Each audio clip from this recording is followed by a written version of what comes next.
Yo, y'all know what it is, man. Y'all know what time it is, man. Top 10 of 10 and some more shit. Smash Cash Radio, we live. I told y'all if y'all been on all the Instagrams, y'all been on all social media, we been going crazy, man. We got legendary. I just got to come straight out with it, man. We got the legendary from the legendary group, bonethugsnharmony, man. The legendary Bizzy Bone in the building. How you feeling today, bruh? I'm feeling. Life is good. Everything is good. Welcome back to Chicago. Look, sorry, she always got to do something. Look. First of all, just in case y'all know I usually do the show by myself, but we got the Dream Team in the building tonight, man. Yes, they came and pulled up with me. They say, look, we can't let you do this by yourself. So shout out Radio Rahima. Shout out my DJ Pride of the Eastside, DJ MH Tutter. Yes, sir. How y'all feeling, bro? Good, bro. How y'all feeling about this interview, man? It's like this. I'm nervous and amazing, but now I'm good now because we done talked about our kids. We done talked about probably going to Jamaica somewhere. Nah, I'm just Wait, kidding, you going to Jamaica now? Oh, she done set up plans and everything over here. Like, I'm gone. I'm up. But that's good. Now again, we've asked you offline and all that. But what got you in Chicago tonight, bro? I'm at the promontory.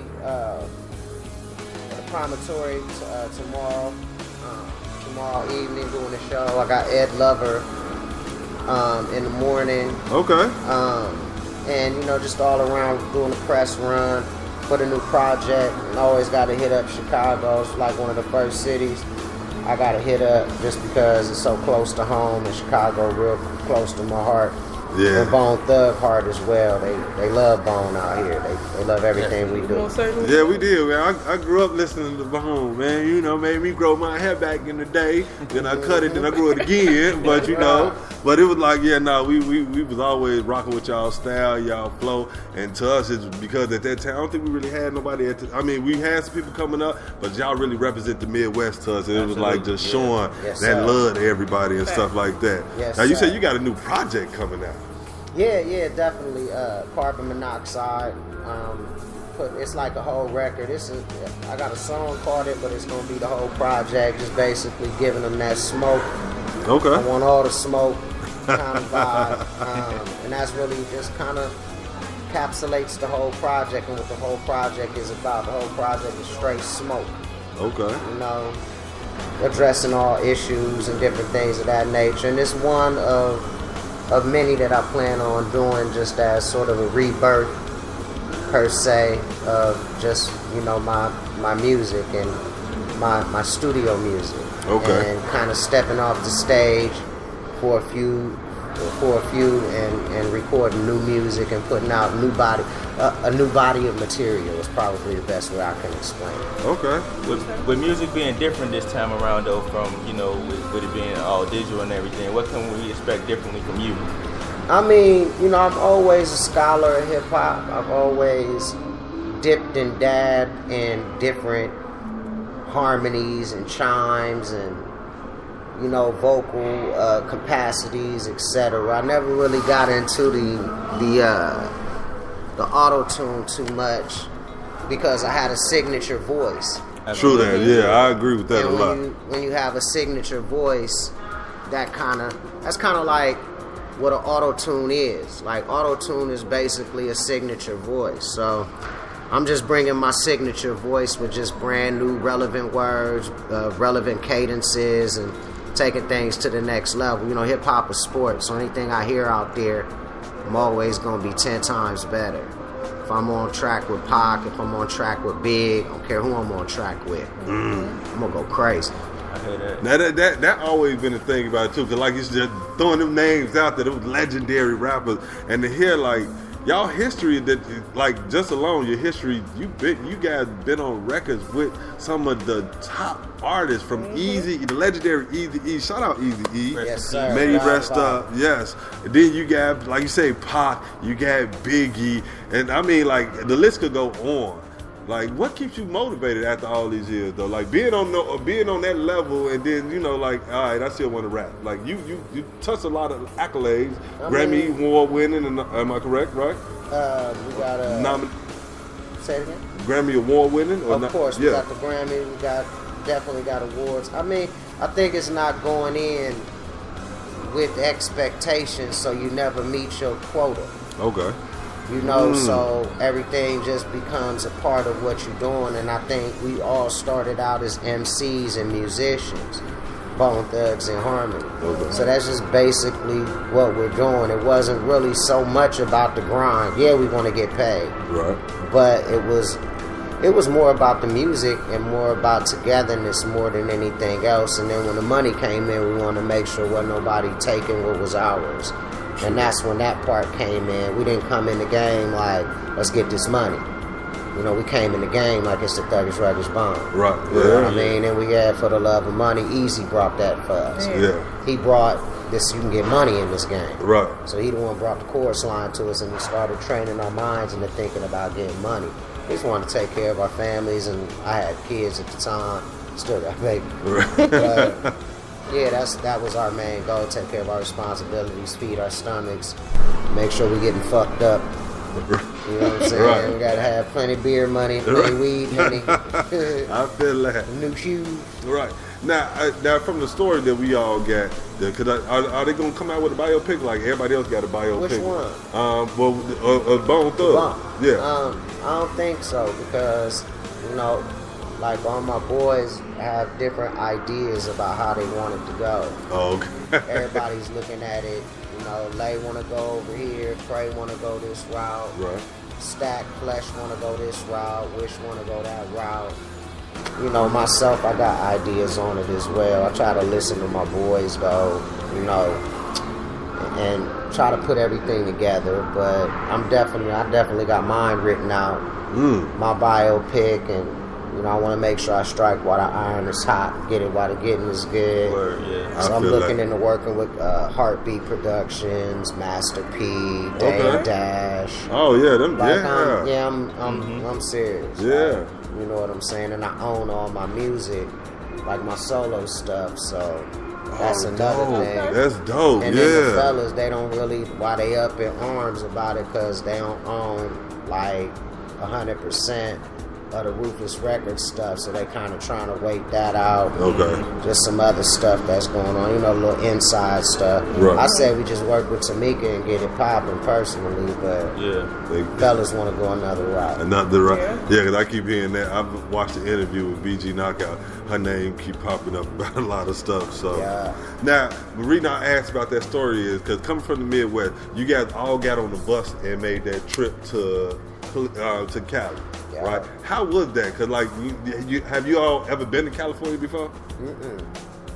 No, I think I went there when I was kidnapped back in the days. Damn. That story was out. I think I stopped past there. But, no, not collectively. We hadn't been out there. I mean, it was just really exciting. Everybody was excited, young, really didn't, you know what we were doing. We knew we had talent, and that was all that it was. We knew we had talent, and that's what we was riding on. Hey, we're talented. We're going to be all right. We're going to be all right. Yeah. So, yeah, that's really what it was. A lot of excitement. We all went out there with 20 blunts apiece. We had our little garbage bags with our underwear and socks and a couple pairs of clothes. We didn't even have a week's worth of clothes to change in. It was crazy. So now, y'all plan was to go meet Eazy-E or just go see anybody? Our plan was to go meet Eazy-E, but we wound up sending our music to everybody. We sent it to Death Row too. Okay.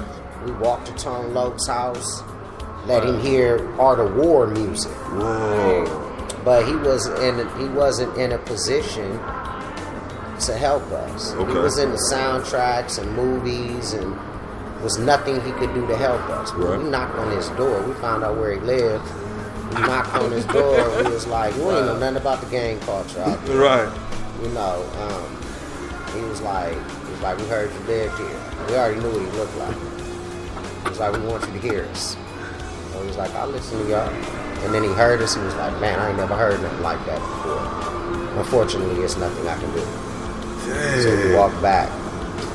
but at least it's good that he was honest, because you get some people that try to sign y'all into some bogus contracts just because. Oh my God. Dang. Oh my God. It was so crazy because after we had made it with Easy, he was riding past. We was at Easy 6'4", and Crazy was like, That go tone up right there. I was like, there you go right there.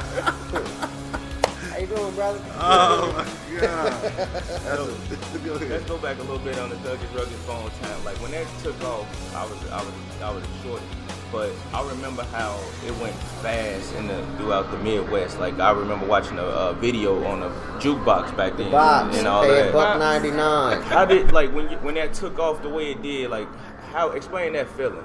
It was crazy, and it just kept going, and it kept going, and it kept going. When it started taking off, it was like we were in a whirlwind because there's a lot of alcohol involved, a lot of weed involved, like just fast. Everything was just really, really fast. We was enjoying life, and at the same time, surprised, grateful, and we knew we had something. It just felt like it was never gonna end, and it hasn't. Like 26 years, which is crazy. Wow. But yeah, that's what it felt like. It was fresh, it was new, it was just like, wow, God is blessing us, yo. And that's how we felt. So how did it affect y'all personal lives? Like, was it like it was never gonna end, but it was like, oh, we're up now and then we go down, or did things just stay on the up and up for y'all?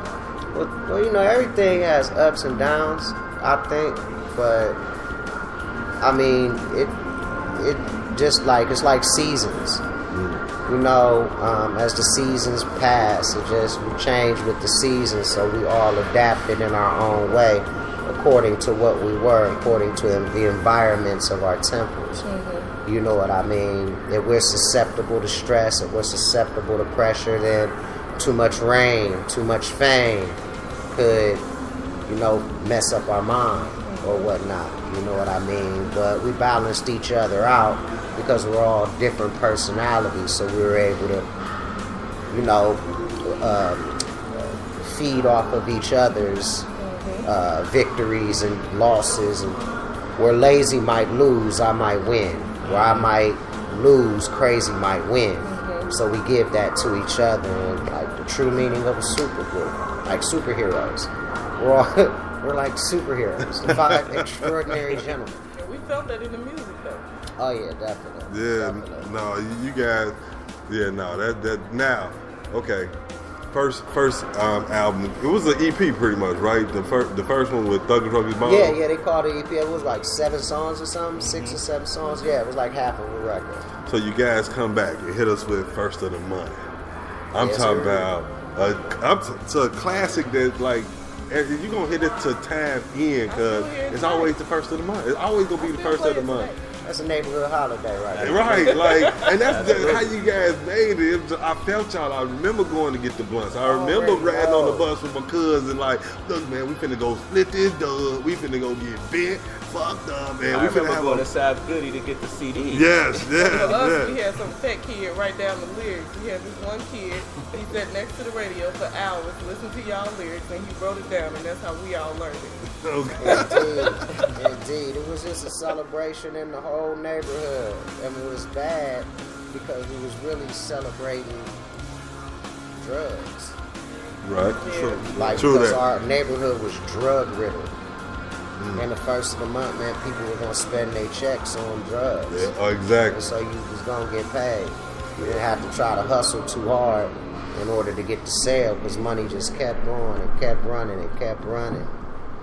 But eventually they stopped it. They still got like WIC programs and stuff, and food stamp programs, but it ain't as easy as it was back in the days to get that check. Right. That's a fact. For real. Yeah, that's a total fact. Total celebration. Still to this day, every first of the month, get like 20 DMs. Happy first of the month. I was looking at this lady named Padma Lanksheet, something like that. She do the Food Network. Okay. She working out for the first of the month. Right. Like, what is she doing? I said, man, we done touched some people. Yeah. So I was like, look at her little hands doing their thing. Look. It was amazing. It's still